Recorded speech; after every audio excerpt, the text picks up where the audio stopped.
Canada அமைச்சரை சந்தித்த தமிழரசு எம்பிக்கள். இலங்கையில் உணவுக்காக கடன் வாங்கும் மக்கள். மதுபானங்களின் விலை மேலும் அதிகரிப்பு. கோப் குழுவை புறக்கணிக்கும் எதிர்க்கட்சி. கனடாவின் முடிக்குரிய பூர்வீக குடிகள், வடக்கு விவகாரங்கள் மற்றும் வடக்கு பொருளாதார அபிவிருத்தி நிறுவனங்களுக்கான அலுவல்கள் அமைச்சரான ஹரி ஆனந்த சங்கரியை தமிழரசு கட்சியின் நாடாளுமன்ற உறுப்பினர்கள் உள்ளடங்கிய குழுவினர் சந்தித்து கலந்துரையாடியுள்ளனர். குறித்த சந்திப்பு கொழும்பில் இடம்பெற்றதாக தெரிவிக்கப்படுகின்றது.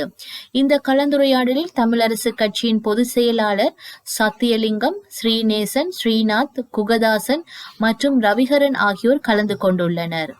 இந்த சந்திப்பின் போது இலங்கையில் ஏற்பட்ட ஆட்சி மாற்றத்தின் பின்னரான தமிழ் மக்களின் நிலை, தற்போதைய ஆட்சியாளர்களின் அரசியல் போக்கு மற்றும் தமிழ் மக்களின் அரசியல் தீர்வு தொடர்பில் கனடா அரசாங்கத்திடம் தமிழர்களுடைய எதிர்பார்ப்பு என்பன தொடர்பிலும் ஆழமாக ஆராயப்பட்டதாக தெரிவிக்கப்படுகின்றது. இதேவேளை தமிழரசு கட்சியின் முக்கியஸ்தர்களான சாணக்கியன், சிவஞானம் ஸ்ரீதரன், எம்.ஏ. சுமந்திரன் ஆகியோர் இந்தியாவின் தமிழ்நாட்டுக்கு விஜயம் செய்துள்ளமை குறிப்பிடத்தக்கது. நாட்டின் 10 மாவட்டங்களில் நடத்தப்பட்ட ஆய்வில் 32% குடும்பங்கள் தங்கள் உணவு தேவைகளை பூர்த்தி செய்ய கடன் வாங்குவதாக தெரிய வந்துள்ளது. உணவு சார்ந்த தகவல் மற்றும் செயல் வலையமைப்பு நடத்திய ஆய்வில் இந்த தகவல் வெளியாகியுள்ளது. இந்த ஆய்வை நிறுவனத்தின் ஆராய்ச்சி அதிகாரி ஷெயாரி விஜயசிங்க நடத்தியுள்ளார். இந்த கணக்கெடுப்பு கடந்த ஆண்டு மே, ஜூன் மற்றும் ஜூலை மாதங்களில் நடத்தப்பட்டுள்ளது. முல்லைத்தீவு, மன்னார், மட்டக்களப்பு, பதுளை, ரத்தினபுரி, காலி, நுவரெலியா, கொழும்பு, அனுராதபுரம் மற்றும் புத்தளம் ஆகிய மாவட்டங்களில் உள்ள 20 பிரதேச செயலாளர் பிரிவுகளை உள்ளடக்கி இந்த கணக்கெடுப்பு நடத்தப்பட்டது. கொழும்பு மாவட்டத்தில் உள்ள கொலன்னாவ மற்றும் மகாரகம பிரதேச செயலாளர் பிரிவுகள் இந்த கணக்கெடுப்புக்காக தேர்ந்தெடுக்கப்பட்டன. இதில் 62% பேருக்கு நிலையான வருமான ஆதாரம் இல்லை என்பதும், கிட்டத்தட்ட 57% பேருக்கு உணவு பாதுகாப்பு இல்லை என்பதும் தெரிய வந்துள்ளது. இந்த மாதிரியில் 35% வீட்டு உரிமையாளர்களின் மாத வருமானம் 49,000 ரூபாவுக்கும் குறைவாக உள்ளது. கணக்கெடுப்புக்கு தேர்வு செய்யப்பட்ட மக்கள் தங்கள் வருமானத்தில் 42% உணவுக்காக செலவிடுகிறார்கள். அதே நேரத்தில் 6% மட்டுமே சுகாதாரத்திற்காக ஒதுக்கப்படுகின்றது. மேலும் கல்விக்காக 9% ஒதுக்கப்படுகின்றது.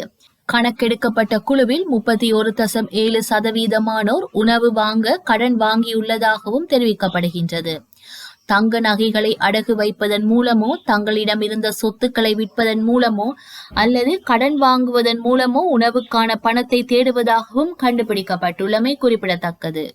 மதுபானங்கள் மீதான வரிகளை அதிகரிப்பதாக நிதி அமைச்சகம் அறிக்கையை வெளியிட்டுள்ளது.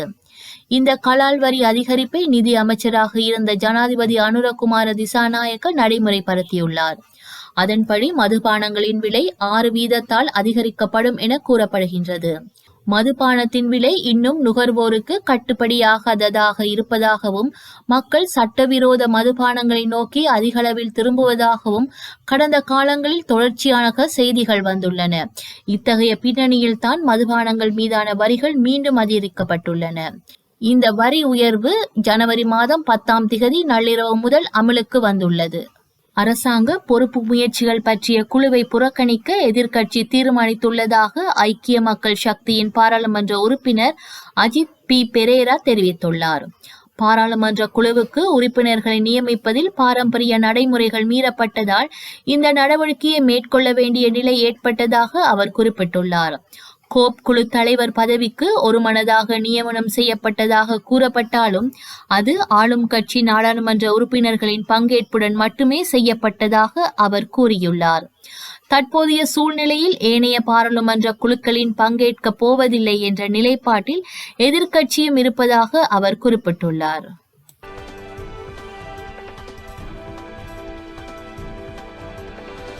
கனிமொழியை சந்தித்த தமிழரசு கட்சியினர் தமிழரசு கட்சியின் பாராளுமன்ற உறுப்பினரான ரா. சாணக்கியன் மற்றும் முன்னாள் பாராளுமன்ற உறுப்பினரும் ஜனாதிபதி சட்டத்தரணியுமான எம்.ஏ. சுமந்திரன் ஆகியோர் இந்திய பாராளுமன்றத்தின் திராவிட முன்னேற்ற கழக சார்பான தலைவர் கனிமொழியை சந்தித்துள்ளனர். இந்தியா தமிழ்நாட்டு அரசின் அழைப்பின் பேரில் இந்த சந்திப்பு சென்னையில் இடம்பெற்றுள்ளது. இதன்போது ஈழத்தமிழ் மக்கள் எதிர்நோக்கியுள்ள பிரச்சினைகள் தொடர்பாகவும் மத்திய அரசில் தமிழ்நாட்டின் குரலை எமக்காக தொடர்ந்து எழுப்புவது சம்பந்தமாகவும் கலந்துரையாடப்பட்டுள்ளது.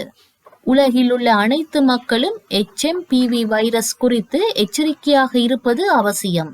இதன் பிரச்சனை 1 வாரம் அல்லது 10 நாட்கள் மட்டுமே நீடிக்கின்றது. ஆனால் இதன் எதிர்கால பாதிப்பு அதிகமாக உள்ளது. இந்த வைரஸ் நோயானது பல தாக்கங்களை ஏற்படுத்தக்கூடியது என வைத்தியர்களால் அறிவுறுத்தப்பட்டுள்ளது. இந்த நோயிலிருந்து குழந்தைகள் முதல் பெரியவர்கள் வரை அனைவரும் எப்படி தப்பிக்க வேண்டும் என இந்த ஆய்வில் கூறப்பட்டுள்ளது. குளிர்காலத்தில் இந்த வைரஸ் விரைவாகவும் வேகமாகவும் தாக்குகின்றது. இந்த நாட்களில் நோய் எதிர்ப்பு சக்தி பலவீனமாகின்றது. எனவே HMP வைரஸ் போன்ற வைரஸ்களை தவிர்க்க நீங்கள் ஆரோக்கியமான வாழ்க்கை முறையை கடைபிடிப்பது மிகவும் அத்தியாவசியமாகின்றது. அதிகாலையில் எழுந்து யோகா செய்ய வேண்டும். ஆரோக்கியமான உணவை எடுத்துக்கொள்ள வேண்டும். வறுத்த உணவுகளை அதிகம் சாப்பிடக்கூடாது.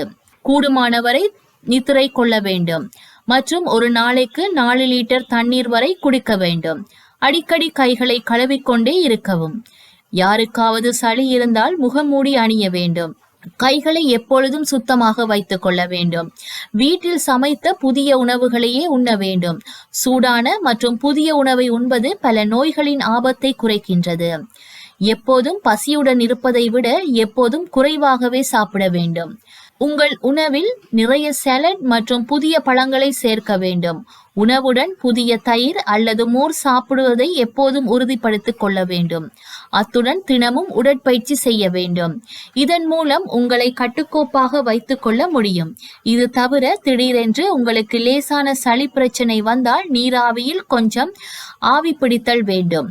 இந்த நோய் வருவதை போல அறிகுறி தென்பட்டால் உப்பு நீரில் வாய் கொப்பளிக்க வேண்டும். இஞ்சி, துளசி மற்றும் இலவங்கப்பட்டையுடன் தேநீர் குடிக்க வேண்டும். அத்துடன் மஞ்சள் பால் உட்கொள்வது சிறந்ததாகும். வரலாற்றில் இன்று